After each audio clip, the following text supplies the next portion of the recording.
اور متوحش نظروں سے ادھر ادھر دیکھ رہی تھی۔ کیا ہے؟ کون ہے؟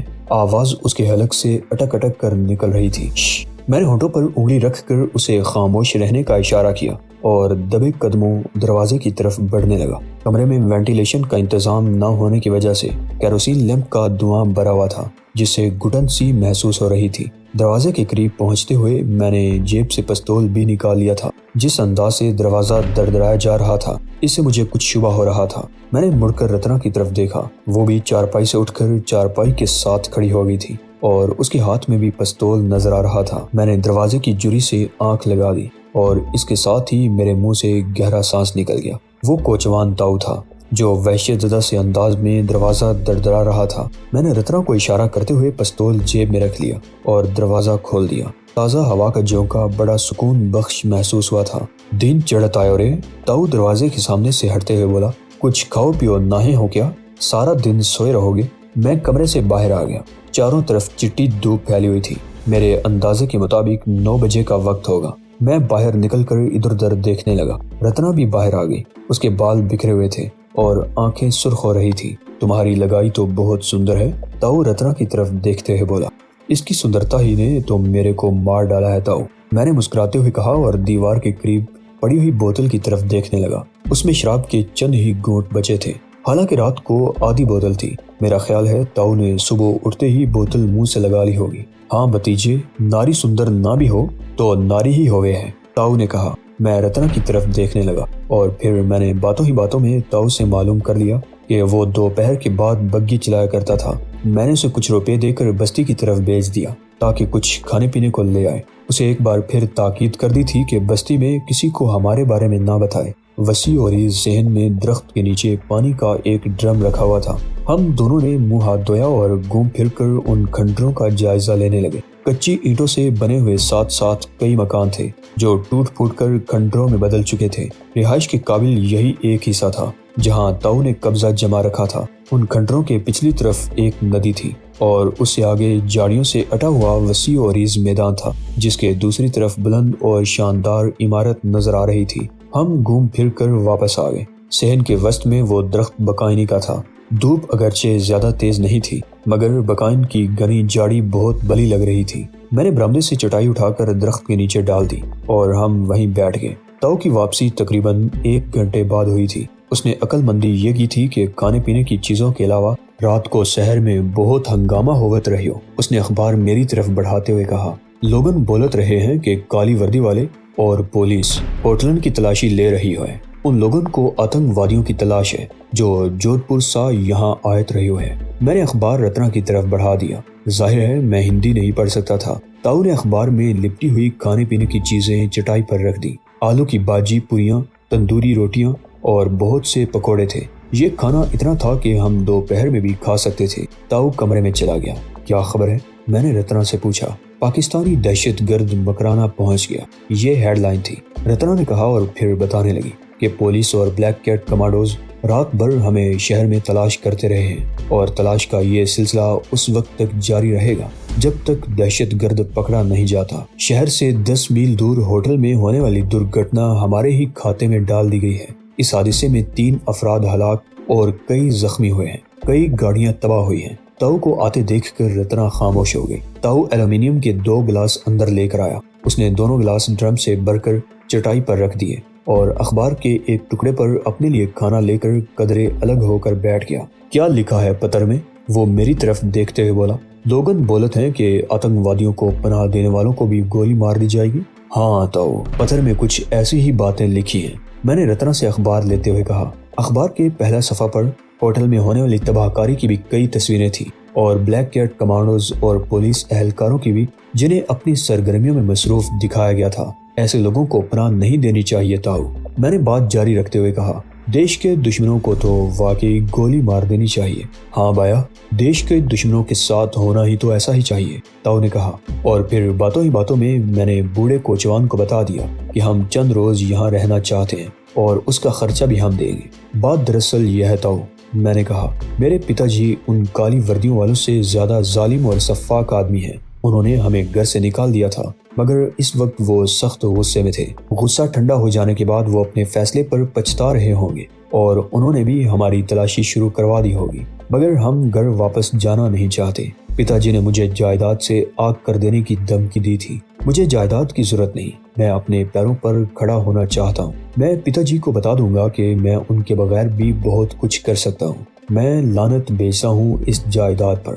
اس جیسی سندر ناری کے لیے جائیداد تو کیا، دنیا پر بھی لعنت بھیجی جا سکتی ہے، تاؤ نے مسکراتے ہوئے کہا۔ وہ ساتھ ساتھ کچوری، باجی اور تندوری روٹیوں سے بھی انصاف کرتا جا رہا تھا۔ شاید کئی روز بعد اسے اس طرح پیٹ بھر کر کھانے کو ملا تھا۔ تم لوگن کوئی فکر ہی مت کرو، وہ کہہ رہا تھا، جتنے دن یہاں رہنا چاہے رہو، مگر مجھے دکھ ہے کہ میں تم پریمیوں کی کوئی سیوا نہیں کر سکوں گا۔ اپنی سیوا ہم خود کر لیں گے، میں نے کہا۔ تم بس اتنی مہربانی کرنا کہ کسی کو ہمارے بارے میں مت بتانا۔ یہ بات میں بار بار اس لیے کہہ رہا ہوں کہ میرے پتا جی بہت بڑے آدمی ہیں، ان کے تعلقات بھی بہت ہیں۔ انہیں پتہ چل گیا تو مجھے گھر لے جائیں گے اور مجھے میری پتنی سے جدا کر دیں گے۔ میں نے کہا نا کہ تم لوگن کوئی فکر مت کرو، بوڑھا بولا۔ کبھی ہم نے بھی پریم کیا تھا اور اس پریم کے لیے اپنا سب کچھ چھوڑ دیا تھا۔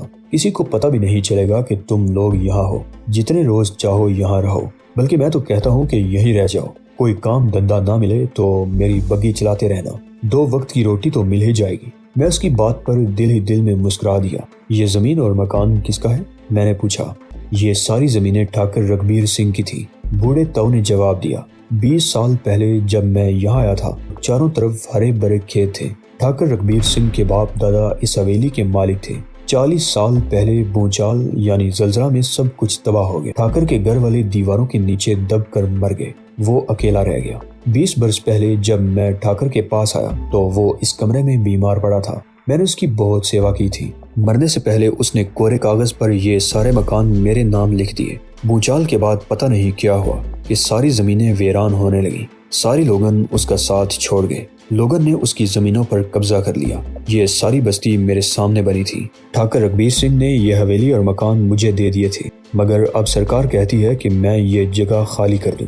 وہ کچی بستی بھی خالی کرائی جائے گی اور یہ زمین کسی کو بیچ دی جائے گی۔ یہاں بڑے بڑے پلازے بنیں گے۔ کھانا کھاتے ہوئے ہم باتیں کرتے رہے اور پھر رتنا نے بچا ہوا کھانا سنبھال کر رکھ دیا کہ دوپہر کو کام آ سکے۔ 12 بجے کے قریب بوڑھے نے اپنے دندے پر جانے کی تیاری شروع کر دی۔ میں نے اسے کچھ رقم دی تاکہ وہ چادریں، ضرورت کی کچھ اور چیزیں اور رات کے لیے کھانا لے آئے۔ میں نے اسے یہ تاکید کر دی کہ وہ کوئی بھی چیز اس بستی سے نہ خریدے۔ بوڑھا بگی لے کر چلا گیا۔ ہمارے پاس کرنے کے لیے کوئی کام نہیں تھا سوائے اس کے کہ بقائن کی ٹھنڈی چھاؤں میں چٹائی پر بیٹھے اینٹتے رہے۔ یوں تو یہ جگہ ہمارے لیے محفوظ تھی، بقول تاؤ کے اس طرف کوئی آتا بھی نہیں تھا، لیکن یہ خدشہ بہرحال موجود تھا کہ بستی کا کوئی آدمی یا بچے کسی وقت اس طرف آ سکتے تھے۔ لیکن بہرحال ایک ایسی جگہ موجود تھی جہاں ہم بستی کی طرف سے آنے والے راستے پر نگاہ رکھ سکتے تھے۔ ہم تقریباً 1 گھنٹے تک درخت کے نیچے بیٹھے رہے اور پھر ایک بار پھر گھوم پھر کر ان کھنڈروں کا جائزہ لینے لگے۔ یہ ساری عمارتیں کچی اینٹوں سے بنی ہوئی تھی۔ پچھلی طرف ایک 2 منزلہ عمارت تھی جس کے بیشتر حصے زمین بوس ہو چکے تھے۔ مجھے ان عمارتوں کی طرز تعمیر سے یہ اندازہ لگانے میں دشواری پیش نہیں آئی کہ کم از کم 2 سال پہلے یہاں سب سے پہلے ایک شاندار حویلی تعمیر کی گئی ہوگی اور پھر ضرورت کے مطابق اس میں توسیع ہوتی گئی۔ یہ ایک دوسرے سے ملے ہوئے 5-6 مکان تھے اور راہداریوں کے ذریعے اندر ہی اندر ایک سرے سے دوسرے سرے تک آیا جا سکتا تھا۔ گھومتے پھرتے ہوئے ہم نے ان کھنڈروں میں ایک ایسی جگہ بھی تلاش کر لی تھی جہاں ہنگامی صورتحال میں چھپا جا سکتا تھا۔ بوڑھا کوچوان اس رات 9 بجے کے قریب واپس آ گیا۔ وہ ہماری ضرورت کی چیزیں اور کھانے پینے کا سامان لے کر آیا تھا۔ چادریں میں نے اس لیے منگوائی تھی کہ زمین پر بچھا کر سو سکیں۔ اس جلنگا سی چارپائی پر چند گھنٹے سونے سے کمر دوہری ہو گئی تھی۔ میں نے وہ چارپائی کمرے سے باہر نکال کر بوڑھے کے لیے برآمدے کے آخری سرے پر ڈال دی اور دونوں چادریں زمین پر بچھا دی۔ ہم نے کھانا وہیں بیٹھ کر کھایا۔ بوڑھا تاؤ دوسری چیزوں کے علاوہ اپنے لیے دارو کی بوتل بھی لے آیا تھا۔ کھانے کے بعد اس نے بوتل کھول لی اور اس کے ساتھ باتیں بھی شروع ہو گئی۔ وہ ایک کوچوان تھا، اسے شہر کے مختلف علاقوں میں جانے کا موقع ملتا تھا، اس لیے وہ بعض دوسرے لوگوں کی نسبت شہر کے حالات سے زیادہ باخبر تھا۔ اس کے کہنے کے مطابق شہر میں دہشت گردوں کی تلاش اب بھی جاری تھی۔ کوئی سرائے، ہوٹل اور گیسٹ ہاؤس ایسا نہیں تھا جہاں پولیس اور کالی وردی والے لوگوں کو پریشان نہیں کر رہے تھے۔ ریلوے اسٹیشن اور بسوں کے اڈے پر بھی لوگوں کو پریشان کیا جا رہا تھا، مگر ان آتنکوادیوں کا کوئی سراغ نہیں ملا تھا۔ میں تاؤ سے کرید کر پوچھتا رہا۔ ہمیں وہاں رہتے ہوئے 4 دن گزر گئے۔ اس دوران اگرچہ کوئی خاص واقعہ پیش نہیں آیا، لیکن بوڑھے کوچوان پر اب مجھے کچھ شبہ سا ہونے لگا تھا۔ وہ بگی چلاتا تھا، بات کے لوگوں سے ملتا تھا، ان کی باتیں سنتا تھا۔ تانگا بان رکشہ اور ٹیکسی ڈرائیوروں کے بارے میں عام طور پر یہ کہا جاتا تھا کہ یہ مہا حرامی ہوتے ہیں، اور یہ بوڑھا تو شرابی بھی تھا۔ اب تک اگرچہ میں اس پر بھروسہ کرتا رہا تھا، اور ان 4 دنوں میں کوئی ایسی بات نہیں ہوئی تھی جو میرے لیے تشویش کا باعث بنتی، لیکن اس رات اس کی باتوں سے مجھے شبہ ہونے لگا۔ 4 دن تک تو میں اس شہر کے حالات کے بارے میں کرید کر پوچھتا رہا تھا، لیکن اس رات وہ مجھ سے اور رتنا سے ہمارے بارے میں کرید کر پوچھ رہا تھا۔ میں نے اسے بتایا تھا کہ میرے باپ نے پسند کی شادی کرنے پر ہمیں گھر سے نکال دیا تھا۔ اب وہ میرے باپ اور رتنا کے ماں باپ کے بارے میں پوچھ رہا تھا۔ باتوں میں اس نے ہمیں یہ بھی احساس دلایا تھا کہ پولیس اور کالی وردی والوں کو جن دہشت گردوں کی تلاش ہے، ان میں ایک خوبصورت عورت اور ایک مرد شامل ہے۔